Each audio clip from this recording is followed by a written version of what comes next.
Base sa mga pinakahuling datos, ito yung tinatawag nating shear line at nandito po yung mga kaulapan na magdadala ng mga pag-ulan, partikular na sa may silangang bahagi ng Central at Southern Luzon.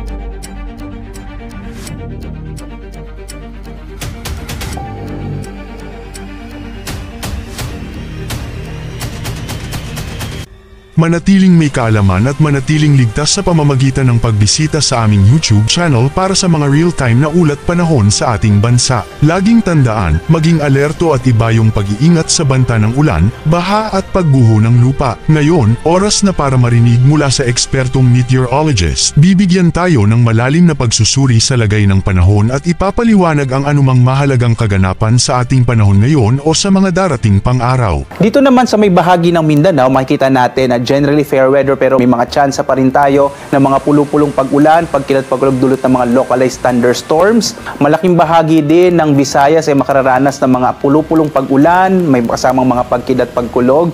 Dito naman sa may Palawan, makikita pa rin natin ang mga isolated o pulupulong mga pag-ulan, pagkilat pagkulog, partikular na sa may bahagi ng Palawan. Pero mag-iingat to lalo na sa may bahagi ng Northern Luzon kung saan katamtaman hanggang sa maalong karagatan ang maaring maranasan dulot ng ami. At pag meron din tayong mga thunderstorms, maaring biglang lumakas yung alon ng karagatan. Kaya iba yung pag-iingat sa ating mga mangingisda, lalong-lalo na yung maliliit sa sakyang pandagat.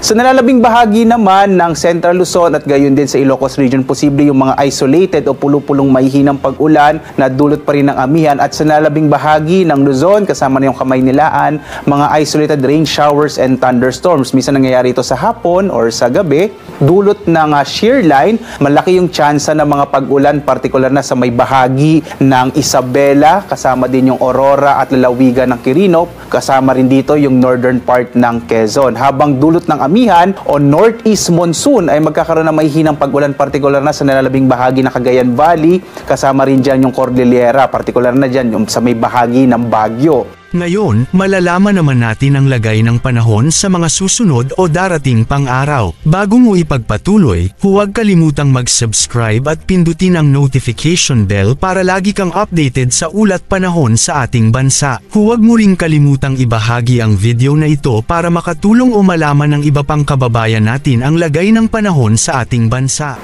At narito ating inaasahang panahon sa mga susunod na araw. Sa Kabisayaan, makikita natin sa Metro Cebu, Iloilo at Tacloban, mga isolated rain showers and thunderstorms ang mararanasan in the next 3 days. At ang temperatura sa Iloilo, 26 to 32 degrees Celsius. Sa Calayan Islands, yung agwat ang temperatura ay 25 to 31 degrees Celsius. Sa Puerto Princesa City, 24 to 32 degrees Celsius. Sa Cebu, nasa 26 to 31 degrees Celsius, habang sa Tacloban, nasa 25 to 32 degrees Celsius. Dito sa Luzon, sa Kamaynilaan at sa Baguio City at Legazpi City, makikita natin ay umiral ang northeast monsoon sa Kamaynilaan, habang sa Baguio, inaasahan natin hanggang sa araw ng Sabado, malaki yung tsansa ng mahihinang pag-ulan dulot ng amihan. Inaasahan natin ang mga pag-ulan sa Legazpi dulot ng shear line.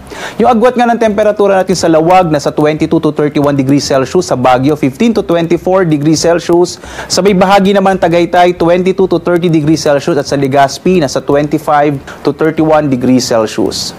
Sa Tuguegarao, nasa 21 to 28 degrees Celsius. Sa Metro Manila, 25 to 32 degrees Celsius. At sa Mindanao, partikular na sa Metro Davao, Cagayan de Oro City at Zamboanga City, inaasahan din natin yung mga pulupulong pag-ulan, pagkilat pagkulog, kadalasan dulot ito ng mga localized thunderstorms. Sa bahagi ng Zamboanga, yung agwat ang temperatura ay 24 to 34 degrees Celsius. Sa Cagayan de Oro, 25 to 31 degrees Celsius, habang sa Davao, 24 to 32 degrees Celsius. Yan muna ang ating weather update ngayon. Sana ay nakita ninyo ang broadcast na ito na nagbibigay kaalaman at kapaki-pakinabang. Maraming salamat sa DOST Pag-asa sa pagbabahagi ng kanilang mahalagang insight o ulat panahon. Samahan kami sa susunod para sa higit pang mga weather update sa ating bansa at manatiling nakatutok sa weather update ng bansa, at huwag kalimutan i-share at mag-subscribe na rin. Mabuhay ang Pilipinas!